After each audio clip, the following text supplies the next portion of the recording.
Hi, my name is Carolyn Rupert. Cynthia Dickerson, principal of Anderson Elementary in Clayton County. And we are here to talk about the self-assessment that I took and that my mentor did on me. So, you ready? Okay.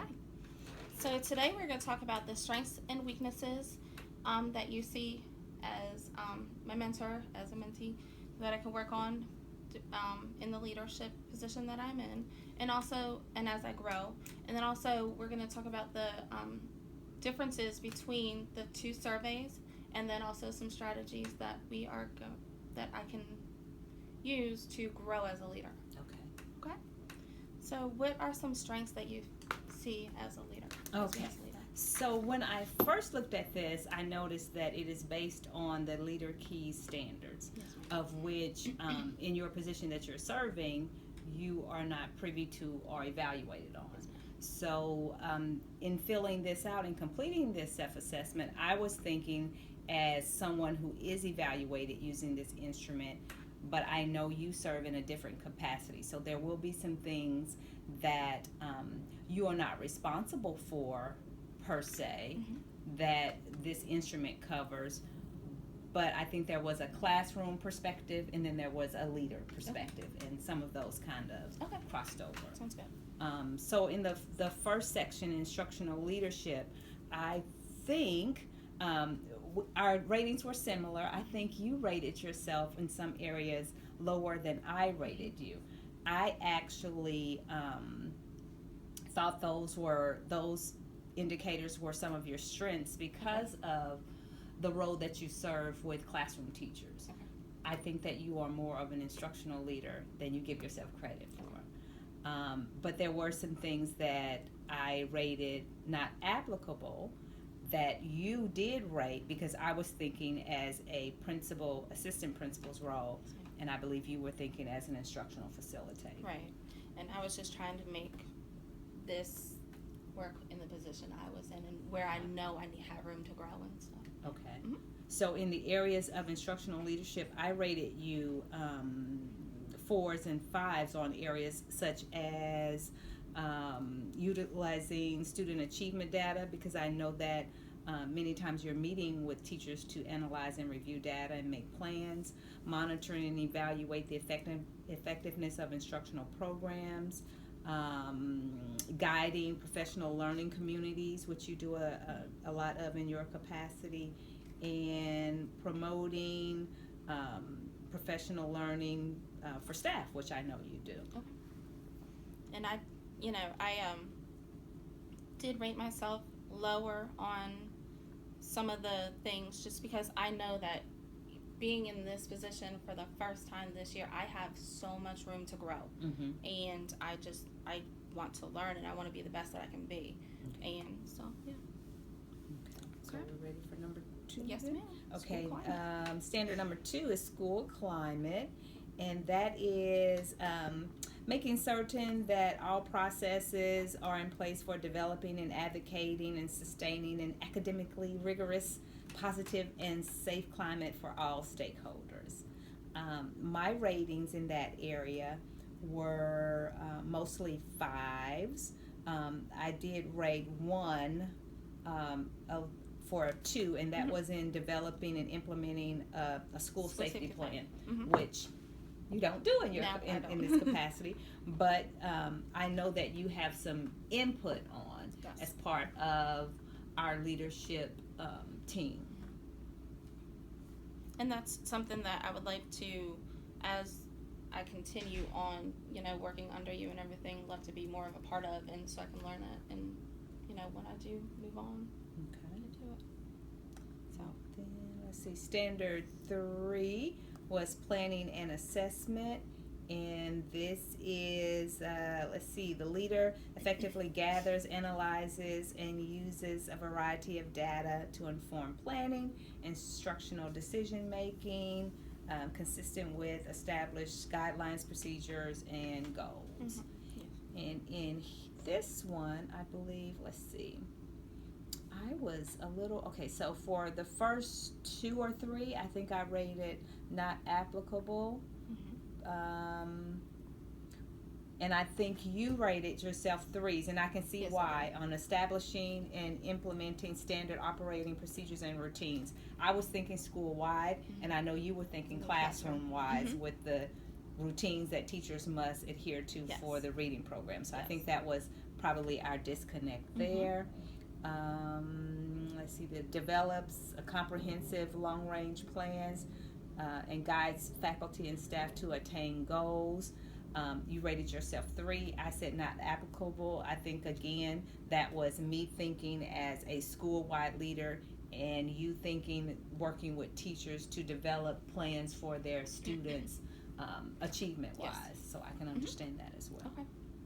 I can see that. Right, and I think we agreed on the last 3 indicators: monitoring the effectiveness of school programs, using multiple sources of data, and using assessment data to drive school improvement, because that's basically a major responsibility. Yes, that's of your what I do. position. Awesome. Okay. Okay. Then standard 4, organizational management. When I think of that, I think of how the overall school structure is organized, procedures, guidelines, protocols that are in place. And I think we had a disconnect here as well, because I was thinking school-wide, as far as developing behavior plans, school-wide behavior plans, and I believe you were thinking of helping teachers develop classroom plans. Let's see. What else did we? A lot of mine I rated not applicable. So maybe you should talk about, because there was some that you rated 4s, and I guess just to hear your perspective. Sure. And I said that I rated myself a 4 on the first 3: creates and implements routines and procedures to ensure a safe and orderly, positive environment. Because within the classroom setting, we want to keep the children safe, and whether we're in the classroom or in the hallways, we always have procedures and ways that we do things. So thinking of that, and then also thinking, because I do have the PBIS background from my previous, so I was, I bring the positive in with that. So that's kind of where I was thinking about that. And, just making sure, thinking in the role I'm in now, just making sure that teachers are following their discipline plans, whether, they're clipping up or clipping down, and following with that. And then sets the clear expectations for student behavior. I was thinking within the classroom settings too. And same thing with fair and consistent, because that's huge. Then with I'll go down to the communicates local and state school board fiscal policies. I rated myself a 1 for that. I know you did not applicable, because I have no knowledge of that. You will. I have no knowledge of that. I have no knowledge of annual budget. Now I have I have knowledge of budgets, that the information that was given to me by administrators and stuff, talking about Title I and everything, and also through the budgets of PBIS, because we had a budget through PBIS, and also budgets through tutoring. But beyond that, I don't have any knowledge of that, so there's room to grow. And so there is when I mentored someone last year, I developed just a little module for us to sit down and talk about the 3 areas where schools receive money, and then how those budgets are created. So that 1 will become a 4 or 5 before awesome. we're finished. So, and then just the ensures efficiency of facilities, schools, operations, and routine maintenance. I have never been on that side. So, that's room for me to grow. Gotcha. Alrighty. Standard 4 is human resource management. When I think of this standard, I'm thinking of interviewing, selecting candidates, which you've been a huge part of. And I don't know if you completed your part before. I didn't. It was before. Gotcha. This was before. Okay, so I think there was, I think we agreed on some things, but, and then I may have not thought about some things as well.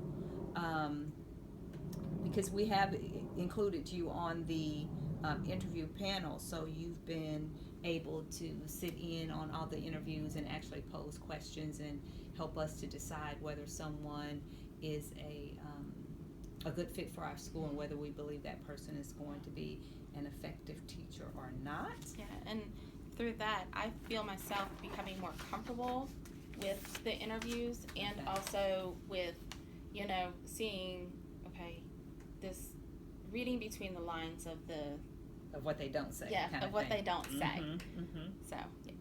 Okay. So let's see. And I think that identifies new teachers' strengths and weaknesses.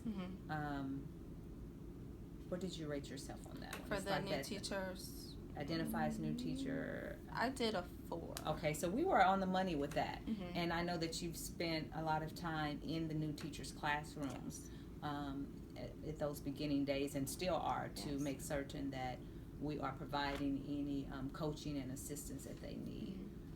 And I think we were on the money too with ensuring working conditions are positive, Yes. and providing systematic training to support teachers. Mhm. I believe we were in agreement with that one too. Okay. And then working to retain quality staff. I don't really have that aspect of it, but I was thinking of the support that I can provide Right. the teachers. Right. Which is a part of Yeah. that retention So. piece. And then standard 6, teacher and staff evaluation. A lot of these I indicated not applicable because you don't serve in a evaluative Right. position, although when you go into classrooms to make visits, you are providing teachers with some informal feedback. So, and I think for that first one, participates in both formal and informal. I was thinking totally teacher keys when I completed mine, so I didn't think about just the weekly and the informal classrooms observations that you're performing. So Right. my rating there should have changed on that one. And I rated myself a 3 because I am learning, and Dr. Brookshire and I have talked about this, and I bounce a lot of ideas and struggles that I'm having with her, and just about how I'm getting better with the immediate feedback. Okay. And then closing that time for those talking with the teachers and stuff. So. And then that last one adheres to district guidelines regarding teacher evaluation. I said not applicable because the guidelines that we have are not applicable to you with the timelines and things like that. So let's see. Okay, professionalism number 7.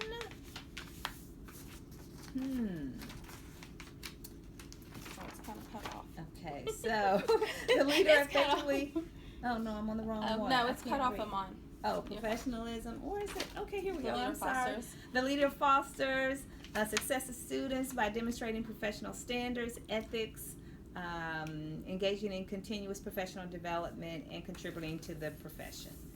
And I think this is probably where we had our closest alignment. Okay. I rated all 5s. You rated 4s and 1 2.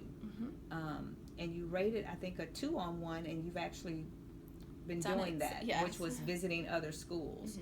And I know that you're visiting other schools through support of the TAP candidates. Yes. But here, I think we were most in alignment because it deals with ethics and providing professional development to teachers, but also enhancing your own professional development, which I know you are doing through participation in this program. And also you are teaching classes on the district level. So I know that you're providing teachers with opportunity for professional growth, but also here at the school site, you are providing coaching and modeling for teachers as well. So that was my thinking behind that. My thinking, I think, is just that I know I have, like I've been saying, I have room to grow, and because I don't know it all, there are times where I struggle with things, but I'm working it through and learning every day. Yeah, and I think with everything, it's just an opportunity for exposure, where the knowledge base will be broadened as you continue through your program. Okay, so what strategies do you foresee? What strategies do you think I could implement off the bat? Okay. To help grow some of these things. Just like I said, exposure. Just like with the budget piece, you don't know about the budget and what and how we go through the planning stages of the budget because you're not included in those meetings. So just when we have those meetings, me just sitting down with you and actually walking through. I guess, why thoughts are in my head about the money that the school spends and how we spend it to make sure it's efficient, and to know just the guidelines that we have to follow. I think a lot of people just think when the school has money, you can spend it any way you want to. And the district has guidelines, the state has guidelines, and then through Title I, there are federal guidelines that we must follow. And so just exposure with that. As far as, what was the other one that we,